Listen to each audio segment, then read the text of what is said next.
everybody. Moving day. Moving day. Oh. So we've been living in downtown Phoenix for what feels like forever. It's only like 3 years. It's like 3 or 4 years. We've been in the heart of downtown Phoenix, Arizona. And kind of when the pandemic and everything kind of happened, we realized very quickly how important outdoor space was, and kind of all of those kind of sort of things that you just don't get when you're living in the city. The Hopner Studios is still down there. We still love downtown Phoenix, but we moved a little farther out into the country. Not far enough yet. We've got some plans to move even farther out into kind of the boonies, into the sticks at some point in the near future, next couple years. That's kind of sort of the game plan right now. But we kind of moved into the burbs, I guess. It's quiet. Wait. Nothing. Did you hear that? No roaring car engines, no buses, no iconic Phoenix gunshots, none of that stuff kind of happening. And I'm in here. I've got junk everywhere. I mean, you can kind of take a look. I've got junk everywhere as I'm kind of like half working, half moving, making all that kind of sort of stuff happen. But I'm excited. We'll give you a little bit of a tour of the Casa de Hop Nerd at some point in the near future. Probably a little bit farther into this here video. We will see. But in the meantime, I've got some work to do. I've got to go get some hop stuff done. I got to go do some safety stuff. So I'll catch up with you in just a second.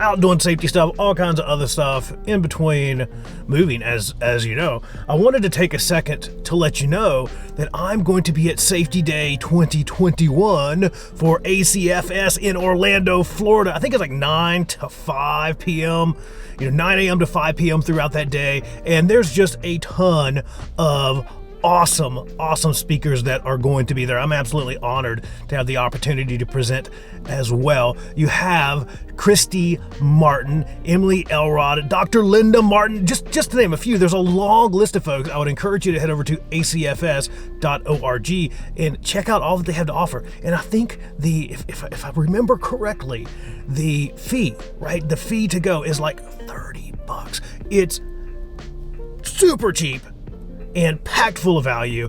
And so the folks over at ACFS have managed to string together a couple words in our world that you don't regularly hear, right? They managed to take safety and add in value, cost efficiency, and they managed to add in entertainment and cool and fun and all that kind of sort of stuff and put it into one event. So I'm super excited. I'm doing a discussion called Tales from the Tape. There's this kind of overriding boxing theme. I even hear rumor of a boxing. I don't know. I don't want to let out too many secrets of the event here, but I'm excited to get there and kind of see what goes down. But I'm doing this discussion around Tales from the Tape, and really what we're talking about is we're going to go over the sucks of the safety profession, but we're going to go a little bit deeper. We're going to talk about where those sucks come from. We're going to dive into underlying assumptions, not only about the safety practitioner, but kind of more into where those come from. We're going to talk about assumptions around safety just in general, right? And the way that those impact workplace safety, the way that those impact the role of the practitioner, and ultimately we're going to drive towards how we create a more valuable and more impactful role for the safety practitioner. So I'm super pumped. And wait, and how to just make safety suck a little bit less. There we go. Always got to throw that in there. But I'm super pumped. So make sure you check out acfs.org. That's coming up in May 18th. It's in Orlando. Oh man, I'm so excited. I haven't been to Florida in like years, and I've got to say I've got a warm spot in my heart for FLA. It's just awesome. I'm excited. I'm pumped. I'm going to leave the sunny, beautiful, palm tree filled skies of Phoenix, of PHX, go over to FLA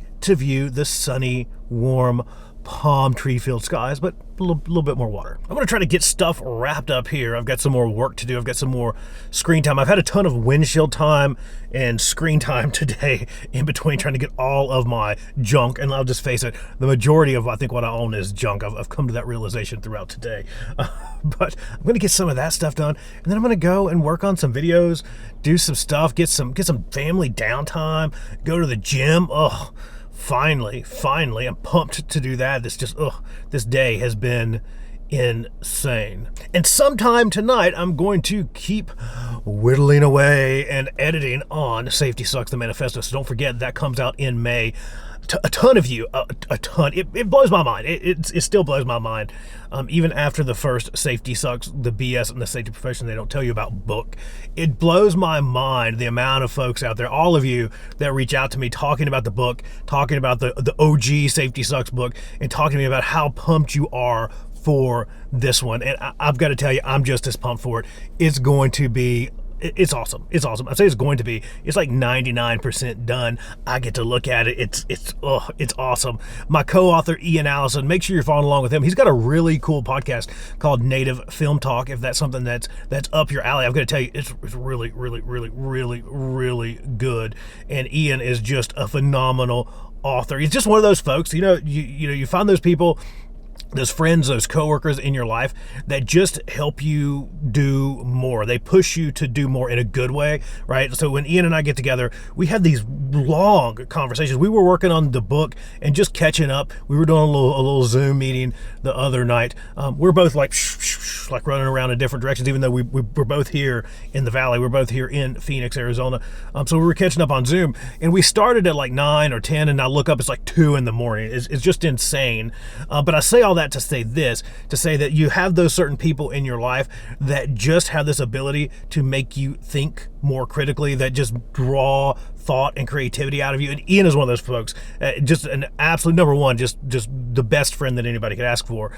Number two, an awesome co-author, and just someone that's awesome to work with. So I encourage you to go follow along. He's on LinkedIn. You can find him. And make sure you follow along with Native Film Talk. And it's just awesome. It's like you never remember how horrible moving is, right?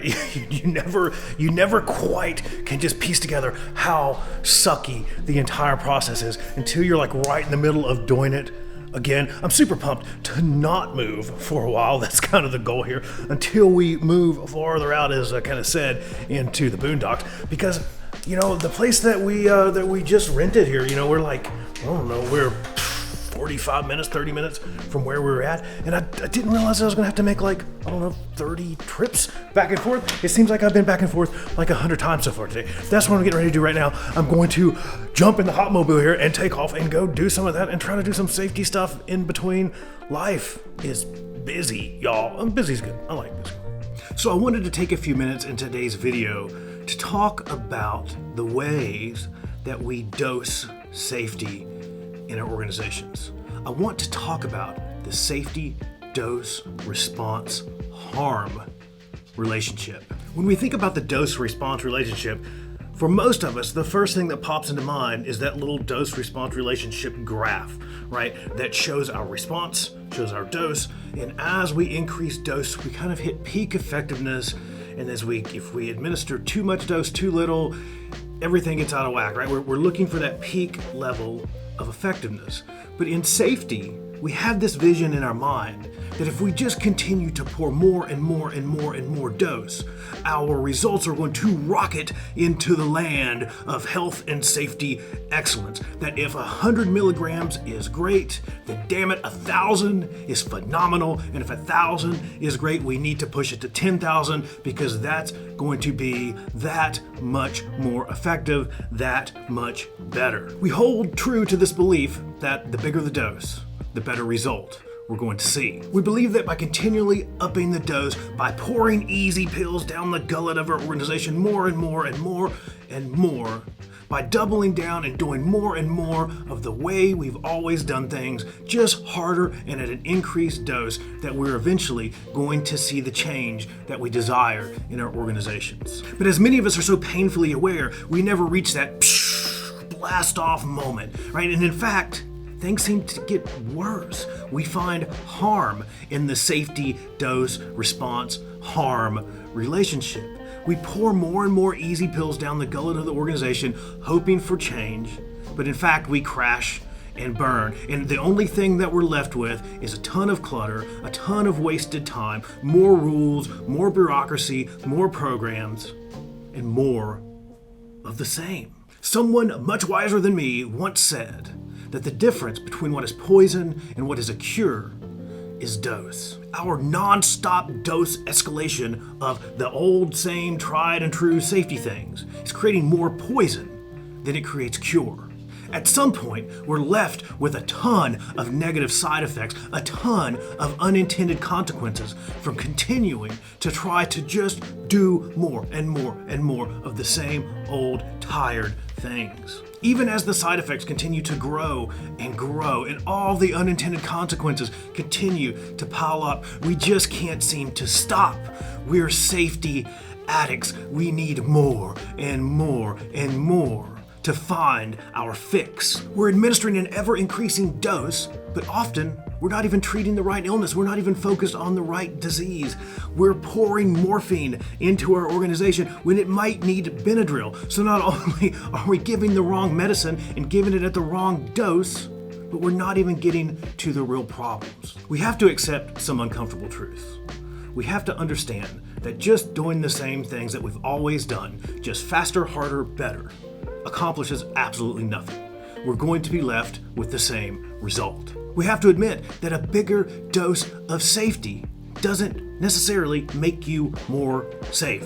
And overdosing on safety in some weird attempt to increase safety performance is actually poisoning our organizations. Can we finally put an end to this safety insanity? Can we finally admit that we're safety addicts? Can we finally let go of this notion that we increase worker safety by a constant increase of the way that we've always done things, dosing the way that we have always done things, just bigger, faster, harder? Can we begin to understand that this overdose has left us with a safety hangover, a long list of negative side effects, a long list of negative unintended consequences? If our desire is to get better, then we need to be able to admit those uncomfortable things. We can no longer continue to cling to these flawed beliefs. They've left us treating the wrong problems. They've left us aggressively focusing on the wrong things. We can no longer continue to up the dose of our tried and true, proven ways, expecting a different result. It's only causing problems and poisoning our organizations. We need to curb our enthusiasm for quick and easy fixes. We need a healthy dose of learning before we start down the path of fixing. We need to be focusing on the right things discovered through a healthy dose of learning. We need to grow an understanding that everything, even the stuff that feels really, really good and like the really, really super duper right thing to do, has unintended consequences. And we need to understand that the best way to fix stuff and discover those unintended consequences or side effects beforehand is to go out and learn from folks that actually operate within the system that we are trying to manipulate, within the system that we are trying to make better. A miracle cure can quickly become poisonous when used to treat the wrong things and used at some extreme dose well outside of the safety dose response harm relationship. But in the world of occupational safety and health, that's exactly what we find ourselves doing. We're safety addicts. We crave more and more and more and more, and we just can't seem to stop. We're addicts dumping more and more easy to swallow pills chock full of the way we've always done things down the throats of our organizations. But it doesn't have to be that way. Safety shouldn't be that way. The deeper lesson behind the safety dose response harm relationship is really a cautionary tale about unintended consequences. It's a cautionary tale about fixing before learning. It is a cautionary tale about doing the same things over and over, harder and faster, and at an increased dose, expecting a different result. It's a cautionary tale about safety and sanity. Everything that we do within an organization has unintended consequences, both good and bad. It has negative and positive side effects.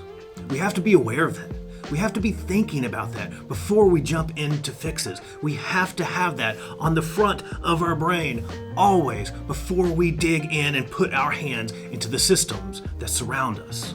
All of that has to be right here before we go about fixing anything. What do you think? I would love to hear your thoughts. You know that. Send me an email, sam@thehopnerd.com, thehopnerd@gmail.com. I hope you're liking these things. These things are fun for me, man. Jeez, this is a blast. Get the lights going, get the camera going, get to sit here and chat with you for a few minutes about stuff that I love to talk about. Huh, does it get any better than that? I don't think so. So what do you think about it? I thought it was kind of cool. I thought that was a lot of fun. I will tell you, I just took like a quick little pass over that, but that's something that we dive into in quite a bit of detail in the new book. As you know, Safety Sucks, the Manifesto is coming very, very soon. It's coming out in May. It's coming out in May, so I'm working on that feverishly over here that you can't see. Super secret Safety Sucks, the Manifesto manuscript happening over here. And I wanted to take a few minutes away from that to record this quick video. And I got to jump back in, do some stuff with some clients that I'm working with, do some safety person stuff, some safety practitioner stuff. So that's what I'm going to go do right now. I hope you enjoyed that little snippet. But again, let me know your thoughts. I'd love to hear your thoughts on it. I'm constantly learning and churning and all that kind of stuff. So I'll check back in with you in just a minute.